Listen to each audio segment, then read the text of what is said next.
En Aragón Radio, Historia de Aragón, con Sergio Martínez y Santiago Navascués.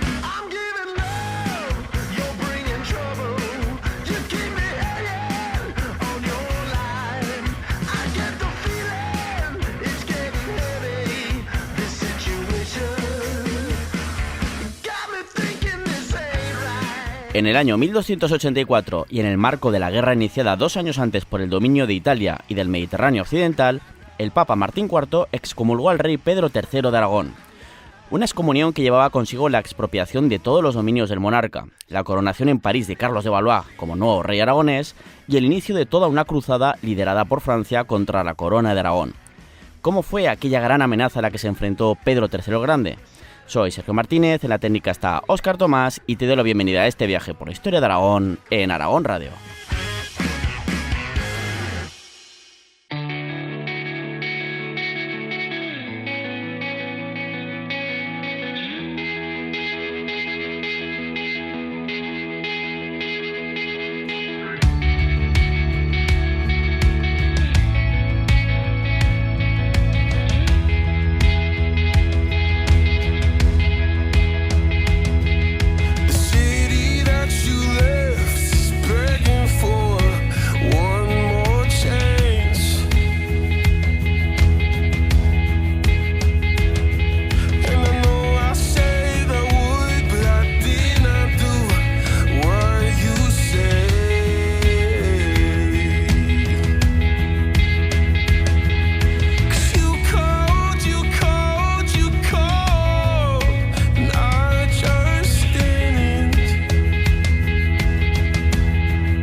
Regresamos a una de las etapas más fascinantes de la historia de una corona de Aragón que comenzaba a expandir su poder e influencia por el Mediterráneo en el último tercio del siglo XIII, algo que la llevaría, mejor dicho, a convertirse en una de las potencias del Mare Nostrum a tener en cuenta en los 2 siglos siguientes, ¿no? Pero también a enfrentarse a esa poderosa Francia e incluso también al papado. Hoy volvemos a esa guerra de las vísperas sicilianas de la que tanto nos gusta hablar, pero sobre todo a una de sus fases más importantes. La cruzada decretada contra la corona de Aragón en el año 1284 y que puso en jaque a la monarquía de Pedro III el Grande. Y para hablar de todo esto me acompaña, como siempre, el doctor en Historia Santiago Navascués. Bienvenido, Santiago. Hola a todos, queridos oyentes. En este programa vamos a ver, las consecuencias y la repercusión que puede tener un hecho, que hoy en día, no tendría. No tendría más importancia que una excomunión, ¿no? Pero por aquel entonces, que te excomulgaran siendo rey o un señor feudal, podía causarte muchos problemas. Sí, como vamos a ver. Podría causar dolores de cabeza bastante intensos, como mínimo, y eso sin tener aspirinas para tomártelas, ¿verdad? Claro, que no era simplemente, que me apartan de la cristiandad y ya está, bueno, pues iré al infierno y ya está. No, bueno, que no es poca cosa, si eres creyente, no iré al infierno. Eso es.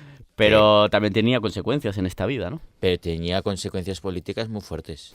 También, desde luego. Pues hoy vamos a ver esas consecuencias con esa gran cruzada de Aragón, que es verdad que se proclama en el año 1284, pero que popularmente, cuando vamos a verla y tal, aparece como la cruzada contra Aragón o contra la corona de Aragón de 1285, por eso que no nos hemos equivocado en las fechas a la hora de decir en el inicio de, en el año 1284 se produjo es que es cuando se produce primero la excomunión, sobre todo, y luego irá ese proceso en el que en el 84 se declara esa cruzada, ¿no? A ver, hemos mencionado la bicha de este programa, esa guerra de las vísperas sicilianas, pero vamos a intentar pasar de puntillas por ese conflicto siciliano que tanto nos gusta mencionar en este programa para tratar de centrarnos, como digo, de forma más específica pues en esa condena de excomunión que comentabas ahora, Santiago, que cayó sobre Pedro III y también sus descendientes, porque recordemos que su primogénito varón, que es el que le sucede, que recordemos que 2 de sus hijos eran reyes, ¿no? Pero en este caso hablamos de Alfonso III. Alfonso III también estuvo excomulgado, precisamente por toda esta movida de su padre, ¿no? Y bueno, pues esta excomunión que cayó, como digo, sobre Pedro III y sus descendientes y que llevó incluso pues a la coronación en París de un nuevo soberano para los estados de la Corona de Aragón. Es decir, un supuesto rey de Aragón que fue legitimado por un papa, que evidentemente nunca reinó, pues fue proclamado rey de Aragón en París. Que es curioso, ¿verdad? Pues este Carlos de Valois, del que luego hablaremos, ¿no? Pues hemos tenido un cambio dinástico con una dinastía francesa. No la que tenemos ahora, la que llegaría a ver como la de los Borbones, pero otra, los Valois. Eso es que no es que es una práctica que no era tan rara, ¿no? Eso de coronar al enemigo de tu enemigo. Eso es, sí. Sin ir más lejos, bueno, pues a mediados del siglo XIV, Pedro IV el Ceremonioso coronó en la catedral de San Pedro de Jaca a Enrique de Trastámara como rey de Castilla, mientras ambos estaban en guerra contra Pedro I el Cruel de Castilla. Y con la salvedad de que este Enrique de Trastámara sí que acabaría destronando a su hermanastro, a Pedro el Cruel, y se convertiría en rey de Castilla, estableciendo la nueva dinastía de los Trastámara. Eso es, esta coronación sí que tuvo éxito. Sí, en este caso fue un acto de cara a la galería, nunca mejor dicho, pero finalmente sí que acabó convirtiéndose en rey, de verdad, de facto. O sea, así que bueno, es curioso, pero como estamos viendo, pues aquí pues al final era un arma política y de propaganda y de apoyos y de alianzas, pues más, esto de hacer coronaciones un poquito, no sé cómo llamarlo, un poquito fake, ¿no? Por así decirlo. Pero bueno, pues es un caso curioso, ¿verdad? Eso de que un rey francés coronado en París como rey de Aragón, pues hubiéramos tenido a San Carlos de Valois. Claro. Recordemos que Pedro III de Aragón, conocido como el Grande, con este apelativo tan rimbombante, se convirtió en rey de Aragón un 27 de julio del año 1276, tras la muerte de su padre, que era nada más y nada menos que Jaime I el Conquistador, ¿no? Que también recordemos que con su fallecimiento, de Jaime I, pues ponía fin al reinado más longevo de toda la historia aragonesa, siempre lo hemos dicho, con algo más de... Ahora estoy dudando si son 61 o 62 años en el trono, pero bueno, algo más de 6 décadas, que se dice pronto. Y recordemos que además no solo es el más longevo de la historia de Aragón, el de Jaime I, sino que también es uno de los más largos de la historia a nivel mundial. O sea, creo que lo hemos comentado en otras ocasiones, pero creo que los últimos años de Isabel II de Inglaterra, que hemos conocido todos, ¿no? Como fue subiendo tanto, pues se quedó segunda en el top mundial, pues eso fue desbancando a Jaime I, que estaba en el top 10, ahí justito en el top 10, pues bueno, ahora está en el top 11, ya, Jaime I, pero eso, que tuvo un reinado muy, muy largo, haciendo trampa, también hay que decirlo, que fue rey con 5 años, pues es que normal, pues claro. Con 4 años, no sé cuántos tenía, pero por ahí iría la cosa. Sí, no, pero son un montón de años de reinado, ¿no? Sí. Y como punto importante a tener en cuenta, pues hay que decir que Jaime I escindió del resto de la corona tanto el reino de Mallorca como lo que quedaba de esos antiguos dominios en Occitania, que todavía conservaba la Casa de Aragón, más al norte de los Pirineos, dividiendo así sus dominios entre el mencionado Pedro III, su primogénito, y su hermano Jaime II de Mallorca. Claro, esa división de esos jirones que quedaban en Occitania, que os lo contamos hace poco de cuál fue el resultado de todo ello en 2 episodios. Si recordáis, titulados Aragón y el dominio de Occitania, en 2 partes, pues bueno, también podéis acudir a esos episodios de esta temporada. Claro, y aquí, bueno, pues hay 2 estados, ¿no? Cada uno lo gobierna un hermano, y la verdad es que el reino mallorquín haría bastante la puñeta a la corona de Aragón, sí, a pesar de que teóricamente era un reino vasallo gobernado por el hermano del rey. Claro, pero estos vasallajes luego hemos visto siempre que suelen salir rana. Nunca salen bien, claro. Exactamente, o casi nunca salen bien. Claro. Entonces, bueno, pues nada más acceder al trono, Pedro III ya empezó a marcar el terreno, especialmente con una iglesia que cada vez estaba más al servicio de la monarquía francesa. Y esto lo demuestra con su coronación y la de su esposa Constanza de Hohenstaufen, el aseo del Salvador de Zaragoza, en el mismo año de 1276. Una coronación que podía hacer en la capital aragonesa gracias a la bula papal que le habían concedido a su abuelo Pedro II en el año 1205. Pero eso sí, para coronarse debía pedir permiso a Roma y pagar unos buenos dineros. Exactamente, aquí Pedro III dijo que nanay, ¿no? Eso de pagar y de pedir permiso, que soy rey, ¿para qué voy a estar yo pidiendo permiso? Eso es, y entonces, bueno, pues Pedro III no hizo ni lo uno ni lo otro, o sea, si ni pidió permiso al papado para coronarse como rey, ni pagó para coronarse como rey, ¿no? Mostrando de esa forma la ruptura definitiva de ese vasallaje por parte de la monarquía aragonesa hacia el papado, que se había iniciado, bueno, desde siglos atrás, desde el año 1068, con el viaje a la ciudad eterna por parte de Sancho Ramírez, sí, y que había renovado en 1204 Pedro II el Católico. Es que de hecho, por ejemplo, este Pedro III se corona haciendo esta ruptura visible con la iglesia y ese vasallaje que acabas de comentar, Santiago, pero es que de hecho el padre de Pedro III, este Jaime I, con su largo reinado, él fue rey, pero nunca pudo celebrar esa ceremonia de coronación porque cada vez que lo intentó tenía que pedir permiso. Él sí que fue por los, digamos, por los caminos marcados por esa bula, ¿no? Por lo canónico. Claro, y el papado dijo, sí, te puedes coronar cuando quieras, por supuesto, como la bula dice en la Seo del Salvador de Zaragoza, pero recuerda que tu padre, Pedro II, cuando vino a Roma y se volvió a renovar ese vasallaje, pagó dinero y se comprometió a seguir pagando cada año a la iglesia un dinero que no ha vuelto a pagar desde que vino aquí.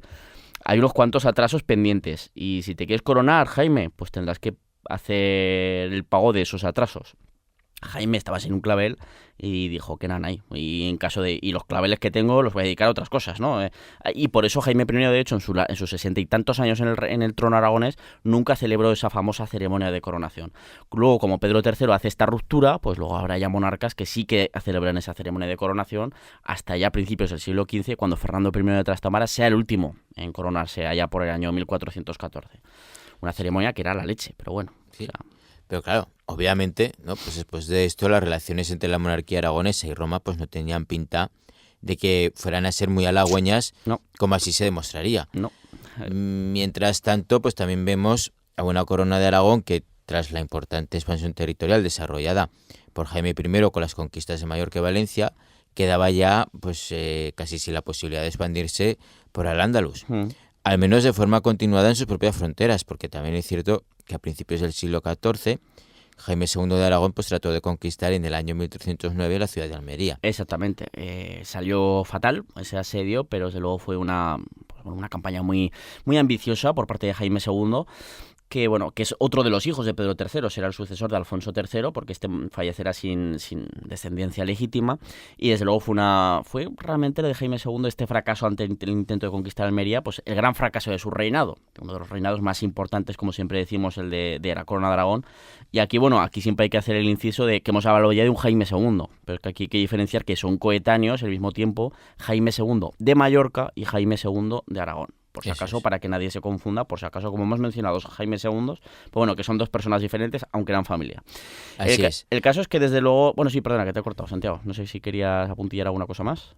Sí, no, a ver, claro, esta expansión, ¿no?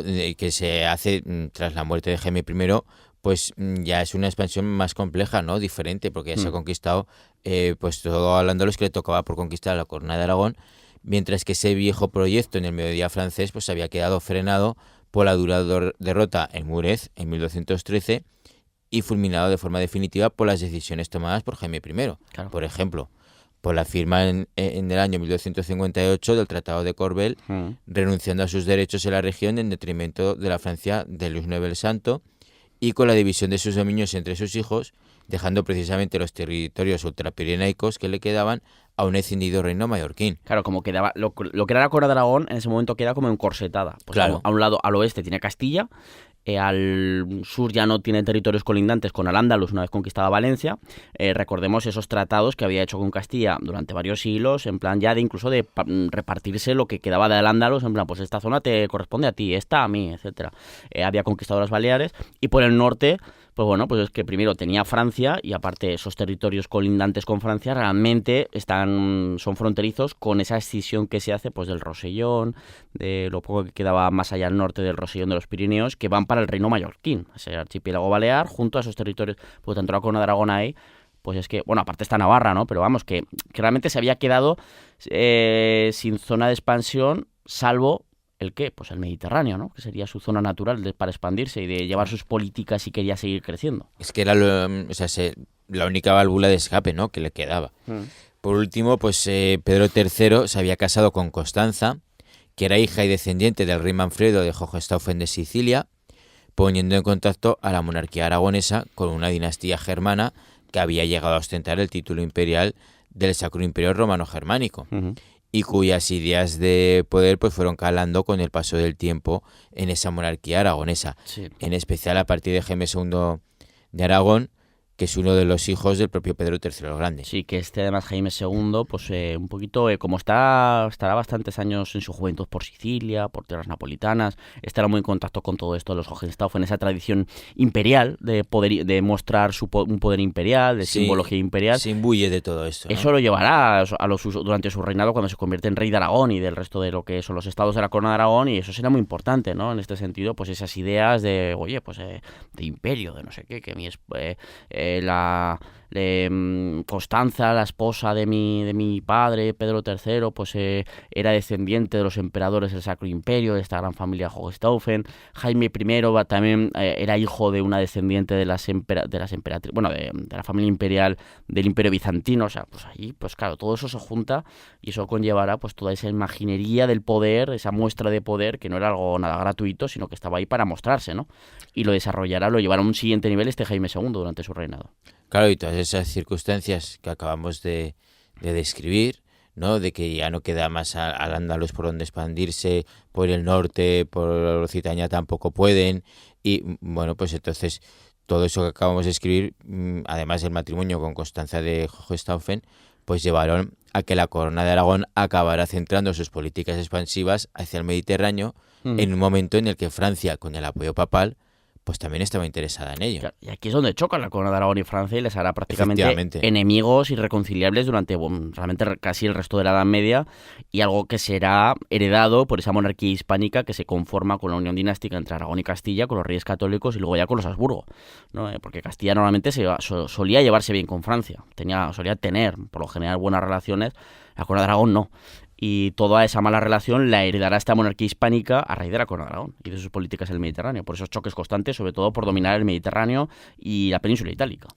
Claro, y el punto caliente para garantizar una importante influencia en todo el Mediterráneo, como siempre lo había sido, pues era controlar Sicilia y Nápoles. Y es ahí donde chocan estas dos potencias, corona de Aragón y Francia, ¿no? Y también el norte de Túnez y Córcega y Cerdeña. O sea, exactamente. Sí. Eran las piezas clave para ese control de las rutas comerciales. El centro del Mediterráneo, ¿no? Entonces, por ello, pues Francia apoyó la invasión del reino siciliano, el destronamiento de Manfredo, es decir, el suegro de Pedro III de Aragón, y el establecimiento de Carlos d'Anjou como su nuevo rey. El nuevo rey de Sicilia, que recordemos que no era solo Sicilia, sino también Nápoles. Eso es. Y la muerte de este rey Manfredo y de parte de sus descendientes hizo que su hija Constanza, esposa del rey de Aragón, se convirtiera en la depositaria de los derechos de su padre, lo que acabó lanzando a la corona de Aragón a una lucha sin cuartel por el sur de la península itálica y el control del comercio mediterráneo contra Francia y ese papado pro-francés. Claro, porque aquí empezará a haber papas elegidos y apoyados por Francia, que son franceses, como el mencionado Martín IV, que lo volveremos a mencionar, que es el que excomulga a Pedro III de Aragón. Es que aquí el papado se convierte durante una etapa bastante importante, durante bastante tiempo, en una herramienta más del poder de la monarquía francesa para llevar a cabo sus políticas expansivas, diplomáticas, etcétera. Claro, pues aquí, pues imaginémonos lo que pasa, ¿no? De ahí esas excomuniones, de esas cruzadas. Claro, todos esos ingredientes que estamos hablando hicieron que fuera ya tan solo cuestión de tiempo pues que estallara un gran conflicto europeo, sobre todo entre Francia y la corona de Aragón, por supuesto con el papado metido por ahí. Lo que nos lleva a ese famoso año de 1282, al que tantas veces hemos hecho referencia, pero que es que marca un antes y un después en la historia de la corona de Aragón. Y es que mientras el propio Pedro III, ya aprovechando la situación, estaba junto a su flota tratando de someter al sultán de Túnez, le pillaba bastante cerca, ¿no? Pues en Sicilia es cuando en ese año de 1282 se inició una rebelión contra el dominio francés de los Anjou, que acabamos de comentar, reclamando después, una vez que se produce esta rebelión en la isla de Sicilia, la ayuda de Pedro III, que dice, oye, estás cerca, tienes una flota, tienes un ejército, te va a costar apenas un par de días llegar hasta aquí, eres el marido de Constanza, la hija que queda viva de Manfredo, del anterior rey que han destronado los franceses en Sicilia. Pues vamos, que a ti, o sea, bueno, a Constanza, que es la legítima heredera a nuestra visión, y tú eres su marido, pues os proclamamos reyes de Sicilia. Claro, ¿te apetece? Y Pedro III dice, sí. Claro, lo que hacen los sicilianos es decir, oye, que queremos la dinastía que había antes de que los franceses la destronaran y colocaran a este Carlos d'Anjou. Los Hohenstaufen. ¿No? Sí, los Hohenstaufen, ¿no?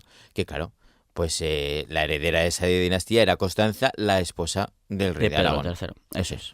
Entonces se inició así una larga guerra que no se cerró oficialmente hasta la firma de la paz de Caltabellota en el año 1302 y que, a pesar de lo acordado, pues acabó dejando la isla de Sicilia en manos de la Casa de Aragón, aunque todavía no como parte integrante de la Corona de Aragón. Sí, de hecho, sobre esta cuestión, que siempre es compleja y es... Sí, solo es Aragón, pero no es la Corona de Aragón, ¿no? Pero ya está en esa órbita. Pues esa historia de Sicilia y otras islas, como por ejemplo Malta, bajo la Casa de Aragón, la dinastía de los Aragón, pues oye, yo creo que también, Santiago, tendremos que abrir ese melón y dedicarle más adelante un episodio, pues es una historia también apasionante que se alarga en el tiempo durante toda la Bajada Edad Media y que incluso llega hasta inicios de la Edad Moderna. Pero la verdad es que es una historia bastante curiosa, esas relaciones de Sicilia, una vez que entra dentro de la órbita de la Casa de Aragón, hasta que pasas a formar parte de la Corona de Aragón, pues esos tiras y aflojas, esas luchas, esas guerras, los almogávares por ahí en medio. Pues bueno, yo creo que le tendremos que dedicar en el futuro un programica, ¿verdad? Claro, porque una cosa es que conquisten, que se queden, ¿no? O sea, esta familia con la isla de Sicilia, y otra cosa es que la misma rama de la familia gobierne el resto de la Corona de Aragón que Sicilia, ¿no? Hay como dos ramas de la Casa de Aragón. Eso es. ¿No? El caso es que en los primeros compases del conflicto, pues Sicilia estuvo ya en manos, en esos momentos sí que estuvo en manos de la Corona de Aragón, desde ese año de 1282, produciéndose una guerra que fue de bastante intensidad en los 4 años siguientes, ¿no? Después de 1282, pues entre Francia y la Corona de Aragón. De hecho, aquí se ve esa fuerte alianza de Roma con Francia, pues a los pocos meses del inicio del conflicto, el Papa Martín IV, que era de origen francés, excomulgó a Pedro III de Aragón el 9 de noviembre del año 1282, ¿verdad? Sí, una excomunión que le dejaba fuera de la comunidad cristiana y por lo tanto la hacía vulnerable ante cualquier vasallo cristiano que decidiera no someterse a la autoridad del soberano. Porque claro, los cristianos en teoría, todos los cristianos deben obediencia al Papa. Entonces, si tú eres cristiano y tienes un señor que está excomulgado por el Papa, que está apartado de la Iglesia, no tienes por qué obedecerle. El Papa ya te está dando como permiso, en plan, no tienes por qué decidir hacerle caso a este señor que lo es excomulgado. ¿No? Claro. Y ya, si llegamos al siguiente paso, que será decretar una cruzada, de hecho es que hasta es tu deber atacarle a tu ex señor feudal, que sería en este caso, después de esa excomunión y de esa cruzada decretada de la que hablaremos ahora, sería ese Pedro III de Aragón, claro, en este caso. Claro, entonces pues las cosas se estaban poniendo turbias, ¿no? Se estaban complicando cada vez más para un Pedro III que además tuvo que empezar a conceder en sus distintos territorios importantes concesiones, especialmente a la nobleza, para como mínimo garantizar que no se levantaran en armas y, por supuesto, también para conseguir financiación para una guerra que se estaba yendo de las manos. Se empieza a alargar el tiempo cada vez más. Claro, especialmente frente a una Francia que sobre el papel era mucho más poderosa, rica y contaba con mucho más recursos económicos y demográficos. Pues sí, ya siempre hemos hablado que la Corona de Aragón nunca llegó a nadar en la abundancia, en cuanto a recursos, ni demográficos ni económicos. No. Entonces, bueno, pues por ello, pues Pedro III no le quedó más remedio que conceder a la Unión de Nobles del Reino de Aragón el famoso privilegio general de 1283, aunque que es ahí donde arranca buena parte del pactismo, aunque no se quedó ahí la cosa. No. Y es que en 1287, ya durante el reinado de su hijo mayor y sucesor, Alfonso III, la monarquía tuvo que ir más allá y conceder el privilegio de la Unión, que acabaría provocando no pocos conflictos en el Reino aragonés, hasta que fueron pues derogados, ¿no? Pues tras una guerra civil siglos después, que os contamos en el episodio 14 de siglos después, al siglo siguiente, en el siglo XIV. Eso es, que os contamos en el episodio 14 de la tercera temporada, ¿no? Sí, esa famosa Guerra de la Unión, en tiempos de Pedro IV Ceremonioso, la batalla de Épila, que hemos hablado mucho. Bueno, tenemos ese episodio que has mencionado tú, Santiago, ese episodio 14 de la tercera temporada, en el que os contamos en qué consistía en ese privilegio de la Unión, que fue bastante poderoso y recortaba bastantes poderes a la monarquía, y bueno, lo que acabó provocando, ¿qué es lo que provocó el estallido de esa guerra? Y bueno, pues su resultado, que bueno, ya hemos adelantado, ya sabemos todos que fue la derogación de esos privilegios, ¿no? Claro, vamos, que sus vasallos le dicen, a ver, que quieres perricas para tus guerras en Sicilia. Para tus guerras en Sicilia, de las cuales a lo mejor no nos vamos a ver muy beneficiados, porque Aragón no tiene salida a mar, y bueno, pues entonces concédenos estas libertades, vamos a limitar tu poder también. Y bueno, pues vas a tener que compartir poder con nosotros, ¿no? Un poquito. No, cualquier decisión importante tienes que tomarla con nosotros. Convocar a las Cortes y tenemos que aprobarla. Y todas estas cosas. Incluso si te comportas de forma tiránica, te podemos destronar, o sea, cosas así. O sea, claro, están aprovechando el momento para exigirle al monarca todo esto, ¿no? Eso es. Entonces, y bueno, fue entonces cuando llegó en ese momento en los inicios de ese conflicto, estas luchas internas dentro de la corona de Aragón, porque estas movidas no ocurrieron solo en el reino aragonés, también hubo, que luego comentaremos, también hubo movidas por Barcelona. Pues fue entonces cuando llegó el famoso desafío de Burdeos, una historia que es que casi parece de película, en la que Carlos d'Anjou retó a Pedro III de Aragón a enfrentarse el uno con el otro en un combate singular para dictaminar una especie de juicio por combate, así como en las películas, por ver quién tomaba parte, pues el mismo Dios, ¿no? Y a quién pertenecía el reino de Sicilia. Porque la idea de ese juicio por combate, la idea era combatir entre ellos, entre Carlos d'Anjou y Pedro III de Aragón, y que el ganador se quedara con el reino de Sicilia, acabando así con la guerra. O sea, aquí tenemos una idea una idea de bomberos, también hay que decirlo, ¿no? Como se suele decir. Pero también muy peliculero, y es un episodio marcado pues todavía por ese espíritu caballeresco que todavía los príncipes cristianos decían tener, ¿no? Esto iban así de caballeros cristianos, no sé qué, de ser un perfecto caballero que defienda a los débiles, no sé qué, las narices, ¿no? Pero bueno, de vez en cuando les gustaba aparentar y estaba todavía imbuido de todo este episodio, pues de todo este espíritu caballeresco, siendo un deshonor el no aceptar semejante reto, claro. Claro, entonces, bueno, pues el rey de Aragón aceptó Claro y que no le queda otra tampoco. Claro. Y se marcó, pues bueno, que el combate debía realizarse en territorio neutral, eligiéndose para ello la ciudad de Burdeos, que por entonces formaba parte de los dominios del rey Eduardo I de Inglaterra.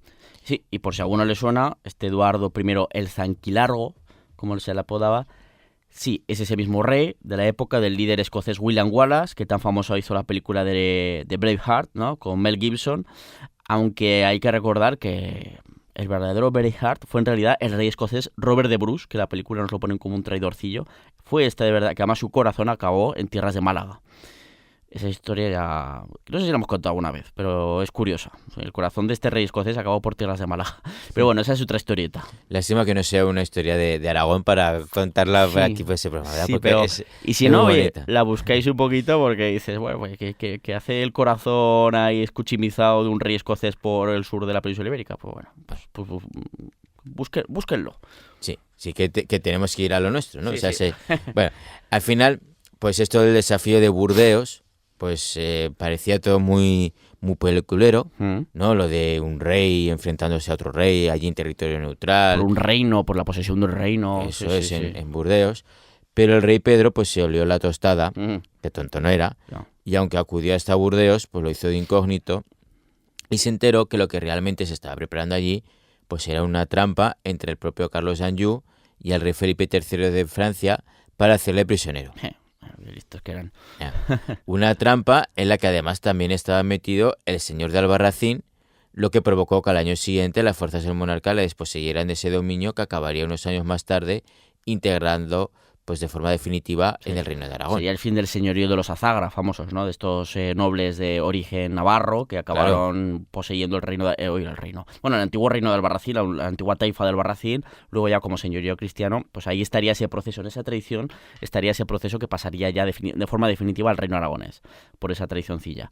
Mientras tanto, pues el rey Pedro buscó, claro, enterado de todo, de que le están haciendo la tostada, bueno, pues el rey Pedro evidentemente buscó a unos testigos que pudieran jurar que él, el rey de Aragón, había ido hasta Burdeos, pero oye, que se había enterado de esta celada que le estaban preparando, y así, bueno, pues esos testigos podían jurar que sí, que el rey de Aragón ha venido, y de esa forma salvaguardar pues su honor y que sus enemigos no pudieran acusarle de traidor y de no presentarse, ¿no? Por cobardía o lo que fuera. Digo, oye, yo he ido, pero vosotros sois unos traidores y estabais intentando hacerme prisionero. Nada de combates chulos y tal, así que evidentemente me he ido y vosotros sois los que debéis pasar ese deshonor. Claro. Por lo tanto, pues la guerra seguía su curso y unos meses más tarde, pues Francia volvió a utilizar la baza del control que ejercía sobre Roma y la Iglesia, que después de haber excomulgado al rey de Aragón el 21 de diciembre de 1283, pues la Iglesia llegó al siguiente paso. Claro. Y es que el Papa Martín IV declaraba que Pedro III quedaba desposeído de todos sus dominios, es decir, que ya no solo estaba excomulgado, quedando fuera de la comunidad cristiana, sino que ahora todos sus vasallos quedaban totalmente eximidos del juramento de lealtad que le habían hecho en su momento al monarca como señor natural suyo. Claro, y acto seguido, y ya los primeros meses del año 1284, que sea cuando llegamos a ese momento clave de este programa, el Papa convocó a una santa cruzada contra los Aragón y la corona de Aragón. ofreciendo ahí en ese momento, pues dice, si yo te excomulgo y además te declaro una cruzada es para expropiarte todos tus dominios y tengo que ofrecerle, como papa que soy, ¿no? Pues estos dominios a alguien, a otro príncipe de la cristiandad. Pues a quien se lo ofrece, oye, pues ya que soy francés y estoy apoyando a Francia, pues le ofreció la propiedad de los estados de la Corona de Aragón. Y también por vecindad, claro. Sí, bueno, por vecindad, pero aquí lo que interesaba era el tema de Sí, Francia, sí. ¿no? Si hubiera estado apoyando el papado, yo qué sé, al rey de Portugal, yo qué sé, pues habría convocado un portugués, ¿no? Pero el caso es que ofreciendo la propiedad de todos estos estados a uno de los hijos, ¿de quién? Del rey de Francia, Felipe III. Es decir, se los ofrecería a este Carlos de Valois que hemos mencionado al principio del programa, que claro, dice, bueno, te he excomulgado a Pedro III, le he declarado una cruzada, te declaro, yo soy el papa, te declaro, Martín IV, a ti, Carlos de Valois, como rey de Aragón. Ahora ya, chico, te he hecho todo el trabajo, ahora ya solo te queda ir con un ejército y destronar a ese rey excomulgado para convertirte y hacer efectivo ese nombramiento como rey de Aragón, este Carlos de Valois. Claro. No, o sea, se fijaos si tenía poder la Iglesia. No, es que la Iglesia a lo largo de la Edad Media muchas veces quita y pone monarcas. Sobre todo, ¿no? o lo intenta. Y sobre todo en esta época. Ya a partir del siglo XIV ya se va difuminando. Tendrá mucho poder, pero ya ese poder temporal se va difuminando cada vez más en este sentido, ¿no? Pero desde luego tiene una influencia brutal. Claro.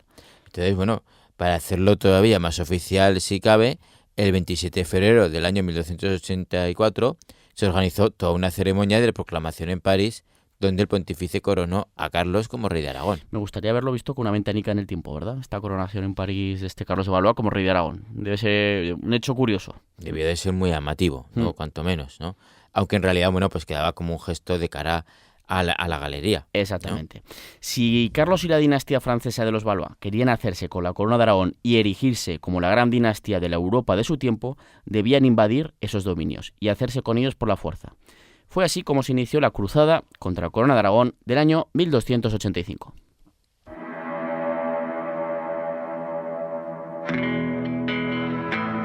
Historia de Aragón.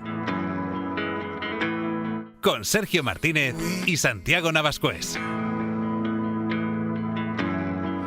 To find someone to fix you,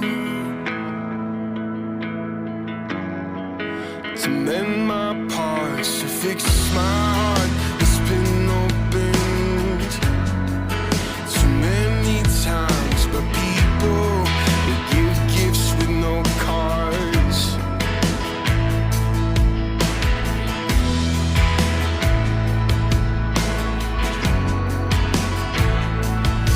But if I'm careful, I just might get there. If I'm careful. En aquella cruzada contra la corona de Aragón, el mayor peso militar lo llevó la monarquía francesa, aunque también tuvo el apoyo del propio papado, obviamente, tal y como hemos mencionado antes, además también del reino de Navarra, que por ahí estaba pululando, que ya llevaba tiempo además este reino navarro más en la órbita francesa que otra cosa, y también por supuesto ahí estaría ciscando un poco la República de Génova. Y también, como hemos dicho al principio veladamente y luego con apoyo directo, pues estaría ese reino de Mallorca del que hablábamos al principio del programa. Como decíamos, el reino mallorquín, que no solo poseía el archipiélago de las Baleares, sino también algunos dominios al norte de los Pirineos, pues teóricamente era vasallo de la corona de Aragón. Sin embargo, eso de ser vasallo, pues como que no le gustaba para nada a Jaime II de Mallorca, que estaba deseando volar por sí mismo y deshacerse de ese vasallaje que le debía a su hermano mayor, a este Pedro III de Aragón. Y es que, como veremos ahora, pues la principal invasión terrestre de la corona de Aragón por parte del ejército cruzado que se produjo por tierras catalanas, de modo que el ejército francés tenía que pasar sí o sí por los dominios del rey de Mallorca, ¿no? Tenía que pasar sus ejércitos por ese territorio mallorquín. Claro. ¿Qué es lo que ocurre ahí, Santiago? A ver, pues que este rey de Mallorca, hermano del rey Pedro III de Aragón, como vasallo que era de Pedro III de Aragón, pues debía haber como mínimo negado el paso franco de las tropas francesas y habérselo complicado. Sí. Sin embargo, pues Jaime II, bueno, pues les dio paso libre, lo que fue considerado a posteriori como una verdadera traición por parte de su propio hermano, ¿no? Como lo que era. Que no, exactamente, no es que lo considerara, es que al final era una traición. Pues estaba incumpliendo ese vasallaje. Les dijo, pasad por aquí. Pero ahora llegaremos a eso, ¿no? Sí. O sea, de momento, y antes de iniciarse dicha invasión, a Pedro III lo encontramos en Tarazona, recién regresado del fallido desafío de Burdeos. Uh-huh. Es ahí cuando se entera del inicio de las operaciones militares motivadas por su excomunión, de posición como rey, y la convocatoria de la cruzada contra él y la Casa de los Aragón. Menudo papelón. Claro. Y es que en ese mismo año de 1284 se produjo un ataque desde tierras navarras contra territorio del Reino de Aragón. Un ataque liderado por el gobernador del Reino de Navarra, Eustaquio de Beaumarchais, que con tropas francesas entran en territorio aragonés desde Sangüesa. Atacaron y destruyeron varias villas como Undués de Lerda, mientras tomaron control de otras como Bailo, Arbués y Verdún. Sí, más tarde el mismo Eustaquio atacó ya según las crónicas, con unos 200 hombres, atacó en otro punto ya, en este caso en el Valle de Arán, pues consiguiendo hacerse con su control, pero es verdad que de ahí no consigue pasar de momento de ahí. Pero ya estamos viendo pues esas primeras tomas de contacto en este conflicto, que al final iba a poner en jaque a una corona de Aragón que seguía teniendo además sus problemas internos, como ese que hemos mencionado, el reino aragonés, el tema de la unión de nobles, ¿no? Pues a esas problemáticas que hemos comentado antes, hay que añadir que en Barcelona y en otras zonas catalanas existía un gran descontento entre las clases más populares e incluso entre la clase comercial, o parte de ella, ¿no?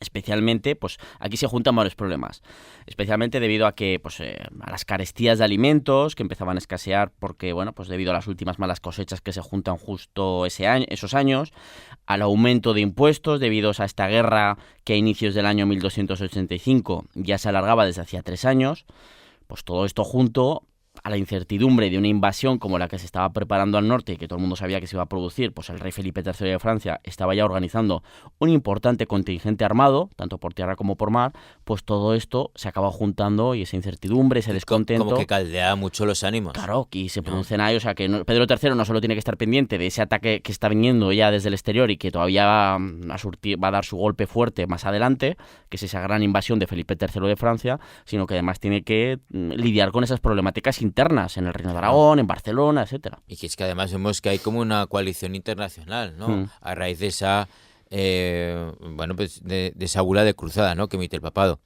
Después de esos primeros ataques en la frontera navarro-aragonesa, pues ahora estaba ya claro que la gran invasión de aquella cruzada proclamada por el Papa se iba a producir a través de los pasos entre el Pirineo Oriental y el mar Mediterráneo. Y ante el ya más que previsible apoyo que el régimen segundo de Mallorca iba a dar a los franceses, las mesnadas de Pedro III, ya organizadas en tierra, comenzaron a avanzar hacia el Rosellón, ¿no?, que está al norte de los Pirineos, un poco más al norte de Cataluña. La capital es Perpiñán, que es más famosa y todo el mundo conoce para situarla. Eso es.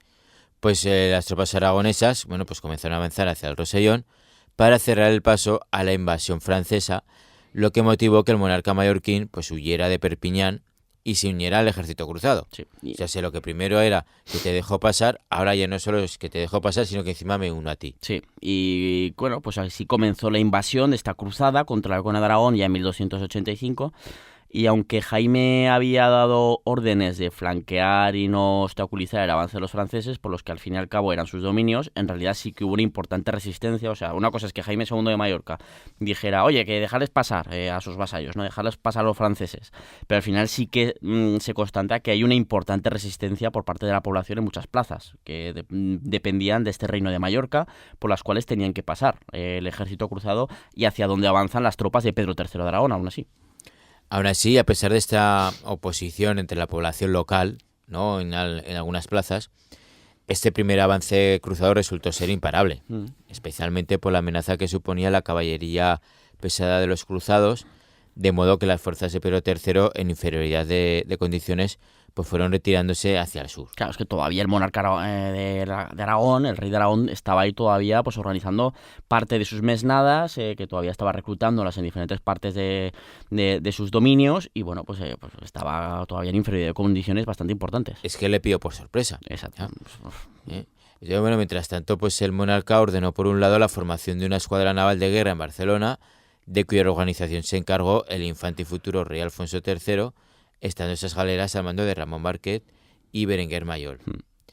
Por otro lado, se envió también un aviso urgente al gran almirante de la Casa de Aragón, Roger de Lauria, para que regresara cuanto antes desde sus bases en Sicilia con parte de la flota, reforzando así la todavía modesta escuadra que estaba organizándose en Barcelona para poder acosar a la potente flota francesa, que apoyaba desde la costa al ejército árabe. Claro, es que recordemos que es una invasión terrestre y naval. O sea, no solo es ese ejército que estaba organizando el rey Felipe III de Francia para poner a uno de sus hijos, a Carlos de Valois, como rey de Aragón, sino que además está apoyado por una gran flota desde el mar Mediterráneo, que va por cabotaje y va apoyando pues tanto militarmente como también le estará apoyando esa flota pues en cuanto a suministros, en cuanto a evitar que se produzca un ataque desde la retaguardia. Y aquí, bueno, pues es que aquí realmente no es que Pedro III le pillara de sorpresa todo esto, porque ya se venía avisando desde hace tiempo. Pero el caso es que Pedro III no cuenta con los recursos suficientes para estar defendiendo sus fronteras en la península ibérica y también seguir con la guerra en Sicilia y en Nápoles, que es lo que estaba ocurriendo. O sea, de hecho ahí se ve perfectamente en esa llamada urgente a Roger de Lauria en plan, por favor, coge parte de la flota y vente para aquí, porque con lo que tenemos aquí no es suficiente para al menos conseguir cierto apoyo naval. Claro, y entonces, bueno, pues los primeros combates en tierra se produjeron en Salses, cuya ciudadela resistió 2 asaltos de los cruzados y solo cayó tras un tercer ataque de los asaltantes. Uh-huh. Los habitantes de Perpiñán se sublevaron para evitar la entrada de los franceses, pero finalmente acabaron rindiéndose, derrumbándose toda la resistencia en el Rosellón y quedando en ese momento la línea de defensa apuntalada en la ciudad de Gerona. Uh-huh. Aún así, las tropas de Pedro III todavía consiguieron bloquear el paso cruzado durante un mes más, apostados en el Collado de las Panizas. Que será estratégica en esta guerra, este Collado de las Panizas famoso, que seguro que a muchísimos os suena, ¿no? Pero finalmente aquí los franceses, pues después de ese mes, consiguen forzar el frente, atravesando los Pirineos por la Masana, y los cruzados ya consiguen entrar ya en lo que es en Cataluña ya en el mes de junio del año 1285, ¿no? Que es el momento en el que ya pues sigue desarrollando esta invasión. Sí, y a pesar de algunos otros choques, el infante Alfonso pues no tuvo más remedio que ordenar la retirada ante la inferioridad numérica de las tropas que comandaba, y los franceses pues comenzaron de esa manera el asedio sobre Gerona el 27 de junio. Un asedio que se alargó hasta el 10 de septiembre, apoyado desde el mar por una importante flota que estableció su base en el puerto de Rosas. Bien, pues en ese verano de 1285, la situación pendía de un hilo para Pedro III de Aragón, pues de caer Gerona quedaría expedito el camino de los cruzados hacia Barcelona. Claro. Y a saber lo que podía ocurrir, teniendo en cuenta las desavenencias internas de los últimos años en la propia corona de Aragón. Lo que hemos comentado antes, de la circunstancia en Barcelona, de las descontento, etcétera. Pero bueno, sin embargo, poco a poco, y aunque todavía no lo pareciera, porque ya estamos viendo, como nos está comentando Santiago, que la situación era muy, muy peliaguda ya en esos momentos, en ese verano de 1285, las tornas estaban ya a punto de cambiar en aquella guerra, poco a poco, sobre todo pues esos enemigos silenciosos que son a veces los más peligrosos, ¿no? Porque bueno, mientras tanto, Pedro III continuaba reuniendo tropas, pues el vizconde de Cardona, quien estaba al mando de la defensa de Girona, pues ante la penosa situación en la que se estaba viendo pues, la ciudad sometida a este asedio por parte del ejército cruzado, pues ya claro, los defensores estaban ya sin casi provisiones, con las primeras víctimas causadas por las enfermedades que siempre suelen ir asociadas a todos los asedios, etcétera, tanto en los defensores como en los atacantes, normalmente, pues bueno, pues este señor, este defensor de la ciudad, este vizconde de Cardona, pues acordó con los cruzados que, oye, ya se está alargando la cosa, estamos cada vez peor, pues mira, si en un plazo de 20 días el rey Pedro de Aragón no acude con ayuda para ayudarnos, pues oye, os rindo la ciudad. Rindo la ciudad a las fuerzas francesas, comandadas en este caso por Roger III de Foix. Y así fue. Pues el 7 de septiembre, entre el 7 y el 10 de septiembre, pues Gerona cayó en manos del ejército cruzado porque, bueno, pues Pedro III todavía no estaba en disposición de pues desarrollar un ataque con garantías contra ese ejército cruzado. Claro, pero fue una victoria a la que los franceses no pudieron sacar mucho partido. Porque, como hemos dicho hace un momento, las tornas estaban cambiando. Sí. Por un lado, los franceses dejaron solo una modesta guarnición en la ciudad y retiraron la mayor parte del ejército hacia el Ampurdá ante el brote de una enfermedad que estaba comenzando a asolar sus propias filas. Que les causaría bastantes estragos. Sí. De hecho, existe una tradición muy popular en Gerona y un símbolo muy curioso que se repite constantemente por la ciudad. Sí. Nos referimos al milagro de San Narcís y de las moscas. ¿Qué es esto? Hay muchas moscas por ahí pintadas en las fachadas, sobre todo el casco antiguo, es un símbolo de la ciudad, una mosca, y dices, ¿qué símbolo más curioso, ¿no? Dices, bueno, en vez de un león o yo qué sé, no, pues una mosca. Claro, ¿Por qué? ¿Qué es esto de San Narcís y las moscas, no? ¿Qué es este milagro? Pues la tradición cuenta que en la colegiata de San Félix, donde se encontraba el cuerpo incorrupto de San Narcís, entraron los franceses en busca de tesoros y profanaron la tumba del santo, este San Narcís. Pero en ese momento, cuando estaban profanando la tumba del santo, salieron de esa tumba multitud de moscas enormes de diferentes colores que empezaron a picar a los franceses y a sus monturas, transmitiéndoles esa enfermedad que en la realidad histórica estaba realmente diezmando a las fuerzas O sea, cruzadas. es una explicación como que se le da religioso, de milagroso, algo Claro. que realmente estaba ocurriendo, ¿no?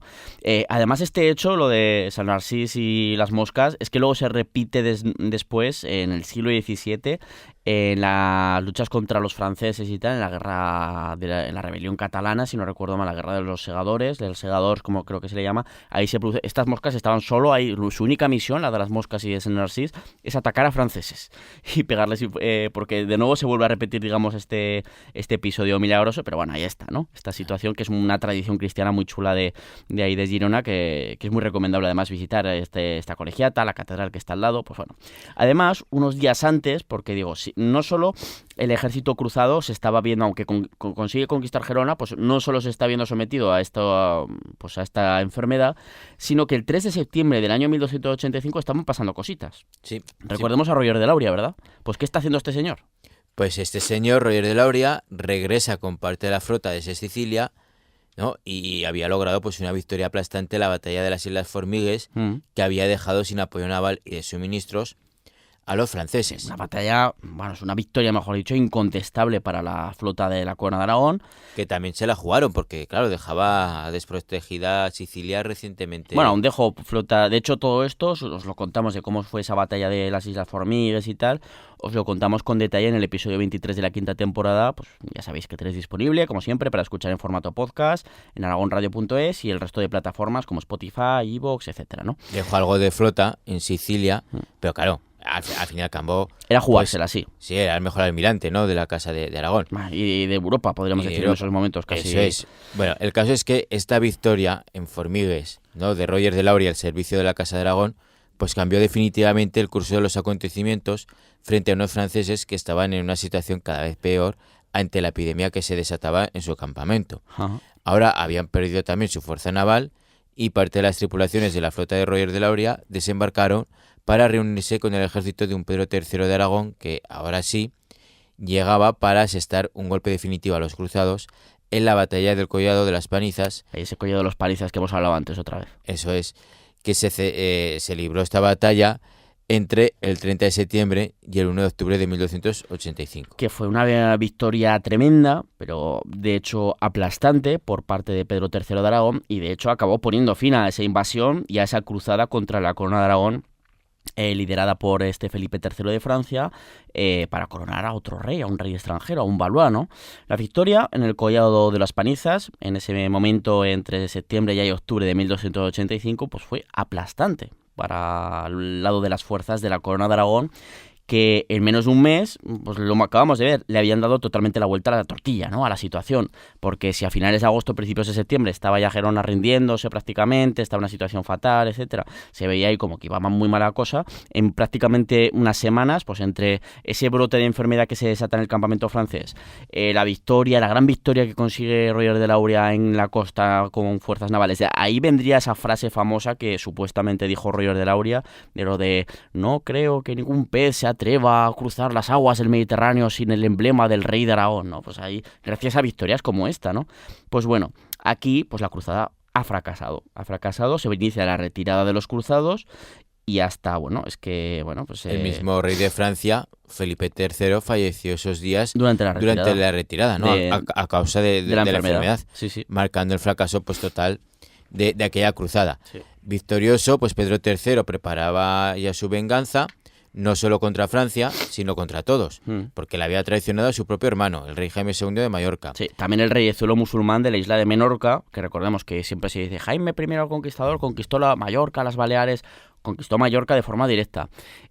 privatizó la conquista, por así decirlo, de Ibiza y Formentera porque se la cedió a los templarios, al arzobispado de Tarragona, etcétera. Pero Menorca no, se llegó a un pacto en el que, bueno, pues se estableció ahí como una especie de reyezuelo Menorca, islámico todavía, que no será conquistado hasta su hijo, Alfonso III, precisamente por esta venganza de, pues que al final hay este rey musulmán de Menorca, que era vasallo de Aragón también, pues bueno, pues ahí aprovecha toda esta situación para decir, ahora pues intento hacer mis cosillas y tal. Pero claro, Pedro III ha vencido y ahí reclamaría venganza contra el rey menorquín, ¿verdad? Eso es, y también Castilla había traicionado la palabra dada de salir en defensa de Aragón si esta era atacada. Que tampoco sale en defensa de Aragón. Claro. Pues Pedro III aquí está, ya vamos apretando los puños en plan... Está Aragón contra todos, ¿no? Sin embargo, bueno, pues todas aquellas venganzas las llevarían a cabo sus sucesores en el trono, pues poco más de un mes después de esa gran victoria de su reinado, el 11 de noviembre de ese mismo año de 1285, falleció Pedro III el Grande en Villafranca de Panadés. Exactamente, porque si había conseguido esta victoria a principios del mes de octubre, el 1 de octubre en el Collado de las Panizas, pues fíjate, apenas no llegaba mes y medio después, pues Pedro III, en el momento álgido de su poder quizás y de su reinado, pues falleció también por este tema de la peste en esos años, ¿no? Y ahí se produjo pues la sucesión al trono por parte de su primer hijo, ¿no? Varón, Alfonso III. Pero bueno, esto es lo que marcó al final. Murió el rey, pero aquí se marcó pues esa derrota y ese fracaso de la cruzada contra la corona de Aragón de 1285. Y como ya sabemos, no hubo un Valois nunca reinando en Aragón, por mucho que fuera coronado en París, como acabamos de ver. Así que nada, hasta aquí llega esa historia, esta fabulosa historia de la cruzada contra la corona de Aragón de 1285, que acabó fracasando. Y nada, esperamos que os haya gustado y como siempre, Santiago, pues nada, nosotros nos escuchamos y nos emplazamos aquí dentro de unos días pues a seguir contando la historia aragonesa. Hasta la próxima. ¿Te interesa la historia? Recupera este y todos los programas en Aragón Radio Podcast.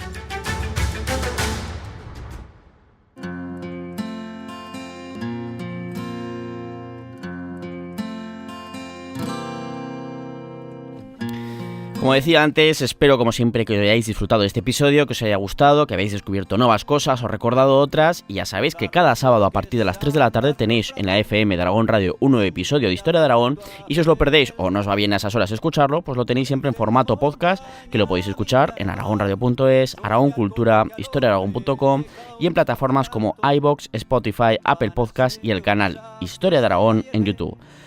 Dejadnos vuestras opiniones, vuestros comentarios, sugerencias de temas y suscribíos a estos canales para que siempre os salga el aviso y así no os perdáis ninguno de nuestros programas. En la técnica hemos tenido a Óscar Tomás y os esperamos para seguir haciendo historia, como siempre, en Aragón Radio. Preguntan que eres tú para los que te buscan, Pirineo, Pirineo, cada uno que busque, que yo no soy menos. En Aragón Radio, Historia de Aragón.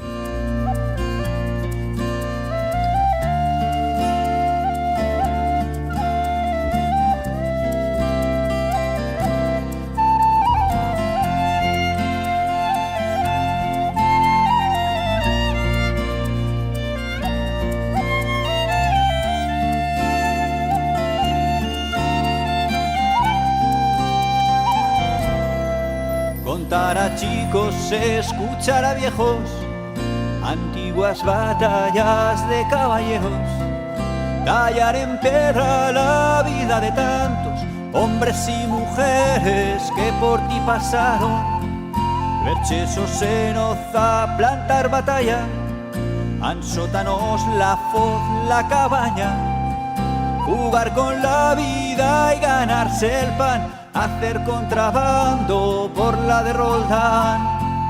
Quedo callado si preguntan que eres tú para los que te buscan, Pirineo, Pirineo, cada uno que busque, que yo no soy menos.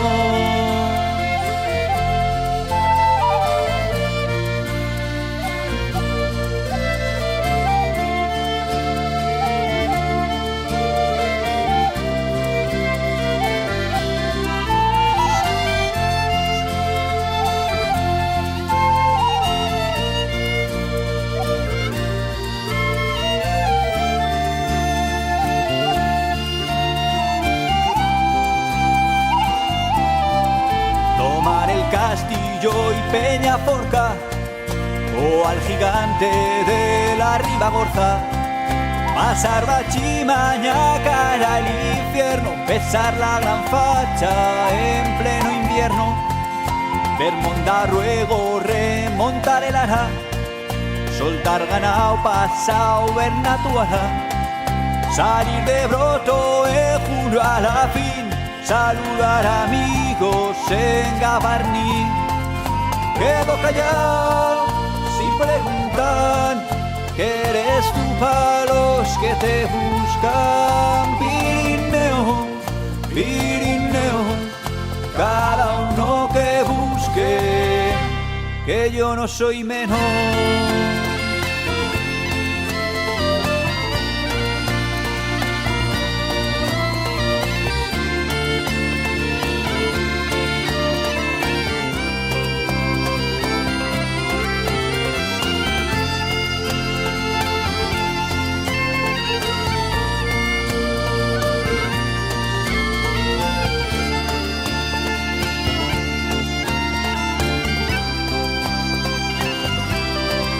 Sonar cañones para San Antón, quedar con las brujas en el turbón, enseñar secretos a compaire, solo dejar pasar a un tal Luciembriel, dejar libros por ayudar a padre, marchar de casa por nacer tarde, volver al tiempo al mismo lugar.